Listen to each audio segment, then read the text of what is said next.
I'm the Old Hippie from oldhippie.com. Today I'd like to talk to you about voting early. I will not be able to vote on November the 4th like I normally would be doing. So today I went and investigated how to vote early. I thought as long as I've done that investigation, I'd go ahead and share that information with y'all. There's two methods of voting early. The first method is voting by mail, which is called the unsupervised method. The second method is called voting in a voting early poll. This is where you go to a poll that's set up for people to vote early. You cast your vote like you normally would, just earlier. In the state of Texas, you're allowed to do these type of early voting, up to 4 days prior to the start of the election days. That means October 31st. Now, how you vote is dependent on who you're going to vote for. I know that sounds crazy, but that's the way it is. For instance, Republicans cannot be trusted to vote in an unsupervised method. They're just not smart enough. I mean, after all, Republicans are voting for 4 more years of George Bush and letting the wealthy get away with murder on taxes, letting oil companies get away without taxing them, and even stupid little things like not allowing a woman to make the choice of killing her unborn child. I mean, how stupid is that? So, Republicans will have to go and find an early voting polling place. How you do that is you go ahead and you get online with Google and enter vote early, name of your county, name of your state, and it'll come up with a map of different places that you can go to vote early. I went and did that today, and took maybe 10 minutes all total to do it. Very simple deal, which I guess I just admitted I'm one of the dumb Republicans, being that I had to go and vote in a supervised method. But it's not that painful. Now, if you're a Democrat, you've lucked out. It's just too easy. The ACLU and Planned Parenthood, mainstream media, and Acorn have all gotten together, and they've determined that you are smart enough that you don't need to be supervised to where you can vote by mail. I mean, after all, you don't let stupid little things like who a man associates himself with enter into a person's character. I mean, one thing has nothing to do with another. If a guy hangs out with a terrorist and starts his political career at his house, or his wife is not proud to be an American, and his preacher's a racist and blaming Whitey for everything. I mean, if you fall for that kind of stuff, you fall for the Sean Hannity type of deal, and you just you're not smart. That makes you Republican.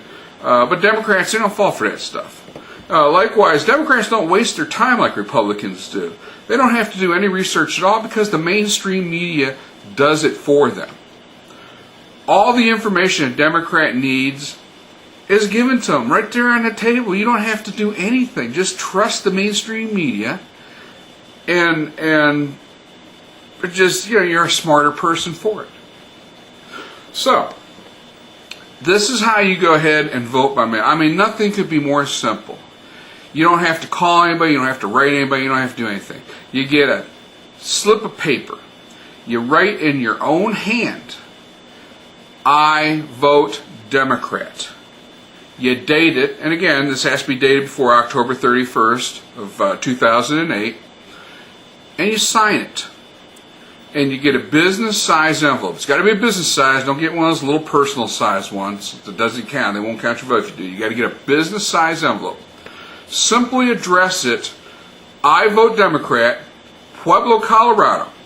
Slip your ballot inside there. Drop it in any U.S. postal mailbox. Bada bing, bada boom. You have voted. You've done your patriotic duty. Now, you don't even have to worry about a return address. You don't even have to worry about postage. Do just what I said. I vote Democrat. Sign it. Date it before October 31st. Put it in a business envelope. I vote Democrat, Pueblo, Colorado. Mail it by October 31st. Done deal. The post office will know exactly what to do with your ballot. Now, there are some people that feel that voting early is just not the right thing to do, and they insist on going on voting days, election days, and casting their ballot then. You have to remember that this year, they've made things much easier. In the past, we've had long lines, still people in line when the polling places want to close, ballots, not enough ballots for people to vote in. We've had problems in Kansas City, Cleveland, and everywhere. So they've got a new system now for voting that makes things much, much more simpler. The line's much shorter. It doesn't stress people out that are helping out at the polling places. Doesn't stress out the voter. And how this works is this way. If you are a Republican, the date that you are to go vote is going to be Tuesday, November 4th of this year. Show up with your voter registration card or your driver's license. In, out, you've done it. Now, if you're a Democrat, they've set your day up to be Wednesday, November the 5th. Don't go on the 4th because they're not going to let you vote. You've gone on the wrong day. You didn't follow instructions. They're just going to send you home. You'll have to come back the next day. So, November 4th if you're a Republican, November 5th if you're a Democrat. I am the Old Hippie at www.oldhippie.com, and I hope that everybody will do their patriotic duty and vote this year. Thank you very much.